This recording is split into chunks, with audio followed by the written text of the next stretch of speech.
All right, welcome everyone. Today is January 8th. By the time you see this video, the patch should be out for every single region. So yeah, if you guys don't know, I spent the last 8 hours going through this entire patch with my chat. We did get sidetracked a bit. You know, we talked about makeup stuff for like 3 hours, but besides that, we've been going over the patch, trying to summarize it so that people like you that probably don't read any of these has a rough idea of what you're getting into when you inevitably first time ranked for no reason without reading anything. I will try my best to summarize everything as fast as I can. Fast as I can being probably like 14 minutes, so it's still gonna be long. Patch 26.1 notes, right? All that good stuff. The main changes of this patch is the role quests. Some of the objectives changed. A lot of the champion and items got updated, but we're just only going to be talking about the gameplay changes and not the specific champion and items, because I'm sure that's going to be changed a lot after they balance everything. So role quests. Riot has implemented something called role quests. If you queue up for a role, so like mid, top, jungle, support, ADC, you're going to be forced to basically just stay in your lane until your quest is complete.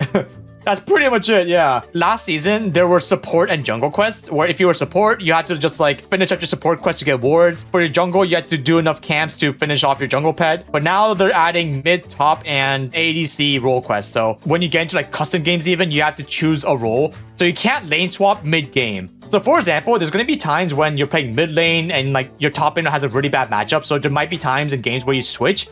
Yeah, you can't do that anymore. Like you can do it, but it's kind of like you're kind of griefing yourself. So I would very much highly recommend not doing it. And I will tell you why right now. All right, starting with the top lane. Pretty much, you have to just stay in top lane. So the entire thing about quest progression is that you're going to be given a certain amount of points you have to reach to finish your quest. And once you finish your quest, you get like a lot of stuff. The system was probably added so that there's no lane swaps in competitive professional play, right? As you can see here, where if you try to get golden experience from minions outside of your top lane, like outside of the jail you're given, you get less everything overall until level 3. For at least the first few minutes of the game, you can be sure that every single player is going to be planted into whatever role they were given. You have to get 1200 points. Like the specifics aren't really important. Just know that for every minion, for every tower and turret pit you get, you add on to finishing your quest progress. But the one single thing of why you can't really lane swap anymore is this. Starting at like 105, the amount of quest points you get per second is going to be changed based on where you are on the map. So if you're outside your top lane zone, you're only going to get +1 like point every 3 seconds. But if you're inside top lane, you're going to get +8 per 5 seconds. You're going to see this graphic right now. It shows a current range of where you can go in top lane to keep that passive amount of points going up. I'm pretty sure proxying is going to be giga OP. Like even if you proxy behind the enemy's lane, you still get the passive buff. But also, if the enemy tries going to their own tier 2 turret to try to stop you, they actually can't without losing resources even more. So this patch is literally just like the boss patch. Like right now, I don't know if this is a bug or not, but this like passive zone only extends to like half of the bush in top lane. I'm assuming they're going to change this in the future patch, so I'm just going to go over it very briefly. But if you're in the bottom half of the bush, you'll get the passive +8 per 5 seconds. But if you're in the top half near the alcove or in the alcove itself, you actually don't get this. So yeah, make sure that no matter what, if you're playing top lane and you're like camping a bush as Garen or something, or Teemo, you're always hugging the bottom half of the bush. I really hope Riot fixes this. There's no way this is intended, but yeah. For bot lane and mid lane, like just stay in your lane. Once you reach the 1200 points needed to finish your quest, for top lane, you have a maximum of 20 levels. So after level 18, you actually can put 2 more points into 2 more things later on. All future experience you get will be increased by 12.5%. So that pretty much means if you reach your quest goal first, then you can snowball by getting increased XP gains from that point on. So it's why, for the most part, I can imagine a lot of top laners, they're just going to want to just stay inside their own lane until they can finish their quest. It definitely puts a big damper on role swaps in general. If the top laner did not go teleport, then they get pretty much a free unleashed teleport, which is on a 7-minute cooldown. But if they did go teleport as their main summoner spell, they get 30% of the maximum HP when they arrive for 30 seconds. It's really funny because imagine your top laner is already at the fight, and instead of using the teleport to like arrive to help out, imagine your top laner just teleports 2 inches in front of them for the 30% shield. Like, dude, 6-pack teleports are actually viable now because you get a 30% shield. The overall jungle quest from previous season didn't actually change that much. Before, if you wanted to finish your jungle item, there were like kind of tiers. So like at 0 stacks, you had 600 smite damage, 20 stacks, you had 900, and then at 40 stacks, you had 1200 damage. But with the new change, as a jungler, at 0 stacks, you have the standard 600 smite damage. Now you only have to reach 15 stacks to reach 1000 smite damage. And the final one is 35 stacks and you'll have 1400 smite damage. I feel like Spellbook Smite is just dead now, but Gumiushi definitely did something to Riot Games. After junglers complete their quest, it's a bit more tame where they get movement speed in the jungle. They also get like a bit more gold and XP per large monster killed. It's not as grand as top lane, but you know, it's just I feel like mid lane definitely had one of the bigger glow ups in this patch. There's no more feats of strength. That means the tier 3 boot upgrades I usually get for getting feats is gone. And now in replacement, the boots upgrades have been linked to the mid lane quest. So only the mid laner can get tier 3 boots now after you finish your quest. Mid laner gets the same penalty of top lane as you get less XP outside of 3. The one thing different about mid lane versus top lane is that the more damage you do, you actually add on to your quest. So depending on if you're ranged champion or melee champion, if you do damage to the enemy, then you actually complete your quest faster. So just keep that in mind. Quest points from getting minions, from like objectives, from turrets, all that good stuff, yada yada. You should just stay in lane as much as you can. If you want to roam, make sure you're back as fast as possible to finish your quest. Like that's just how it works. And once you complete your quest rewards, your tier 2 boots will automatically upgrade to tier 3.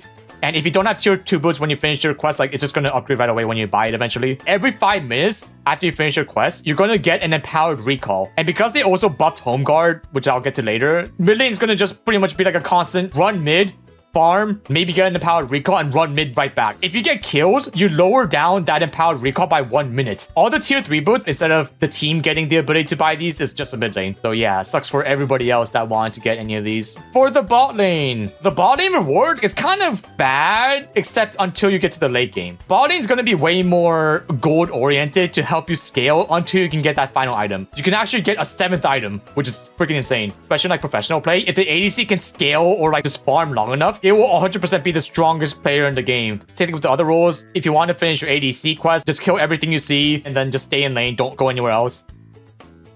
And yeah, wow, look at that. You get 300 gold for finishing your quest. Hooray. You also get more gold for takedown after that point. Honestly, this doesn't actually help you that much unless you're getting to like those late 35, 40 minute, like 50 minute games. Oh my god, imagine fighting against like a 6 item Vayne, but the 7th item, they have like Warmogs. Like, oh my god, dude. All right, here we go, guys. This is probably what most of my viewers want to see.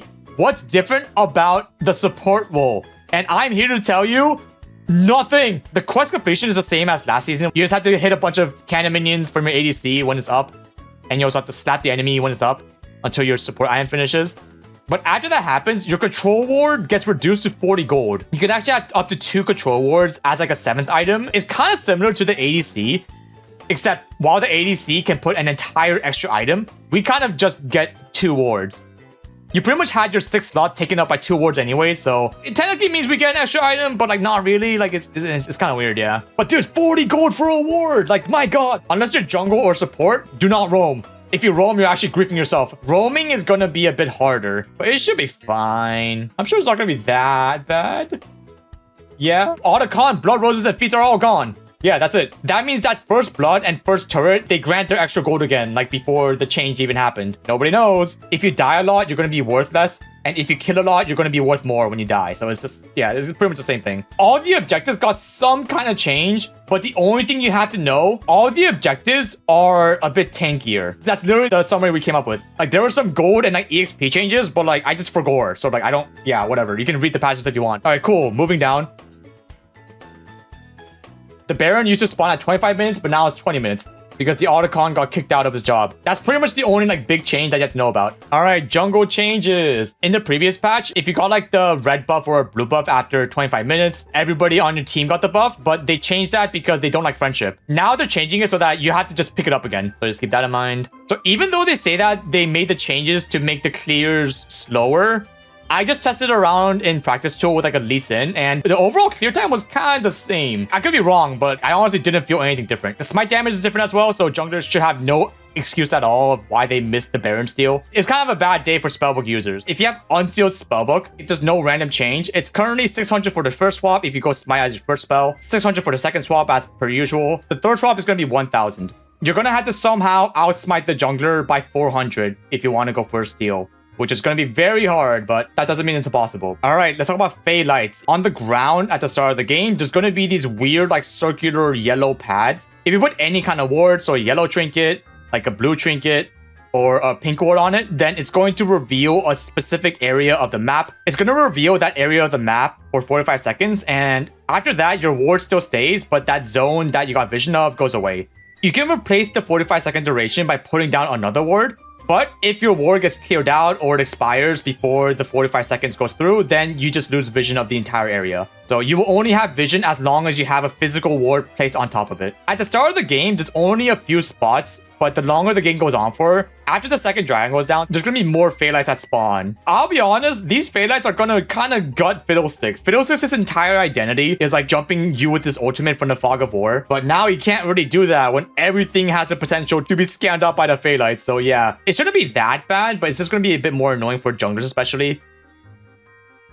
Alright, Homeguards. I'll be honest, all you have to know is that Homeguards got giga buffed. The time it takes you to run to your lane is going to be drastically way lower. Like, way lower. Like, insanely lower. You pretty much have Homeguards until you reach, like, a little bit before the farthest minion wave in your lane. If you're in mid lane and your minions push all the way into the enemy base, you actually have Homeguards as long as you stay in that lane all the way until like 2,000 units before you reach it. So yeah, the Homeguards buff, it only stays with you until your minions. So if you go into the jungle at any point, you just lose the entire speed buff. So keep that in mind. All right, Crystalline Overgrowth. So pretty much every single tower has like a built-in demolish mechanic on top of it. And if you guys don't know what demolish is a rune where if you like stay near a tower, you pretty much hit the tower for a ton of damage after a period of time. If you don't hit the enemy tower for like a good amount of time, then the next time you hit it, you pretty much get like a free demolish stack based on how long you haven't hit it for. Just know that if you're like directly near the enemy turret, it's not going to generate the stacks. Because they added the Crystalline Overgrowth, they also changed the demolish rune, where now instead of just like waiting near the tower until it charges up, you just have to hit it 3 times for it to proc. Game start time. Pretty much everything just got moved to 30 seconds. That's all you have to know. So the minions, it used to spawn at 105, but now it spawns like 35 seconds faster at 30 seconds. So if you're going to go to the bathroom, please go before the game starts. The game's going to start literally right away. The jungle camps also spawn way sooner at 55 seconds. Junglers also have to be ready. The remake time also went down 35 seconds, so you can surrender from an AFK faster. Like, wow. All right, turrets. The one single thing you have to know about turrets is that it's tankier until like around 11 minutes, I believe. And then starting from 11 minutes, they're going to get squishier. Every single tower has turret plates now. Every single tower, except for the Nexus turrets, have those plates. That doesn't mean that every turret is like worth more gold. It's more like the gold you got from breaking down like a tier 2 turret. It's just been spread out through the plates. That means you don't get the same amount of gold by being like the opposite side of the map versus if you're actually there to break the turrets yourself. This is another huge buff for top laners that want to split push. That means they're going to have way more of an incentive to just stay in their lane and just keep perma farming and perma pushing. So yeah, once again, it's another big the bounce buff. It's kind of crazy. There's a lot of mini chains that happen where the minions are just faster. So at 14 minutes, the minion waves will spawn every 25 seconds. If it's a cannon minion wave, that means that one of the melee minions will just be replaced by a cannon minion. And at 30 minutes, the minion wave will spawn every 20 seconds with one less casted minion per spawn. All right, champions. I'm not going to discuss anything about the champions or the items since it's going to be so fluctuating in the next few weeks. I'm just gonna skip this, yeah. Huh. Lomao.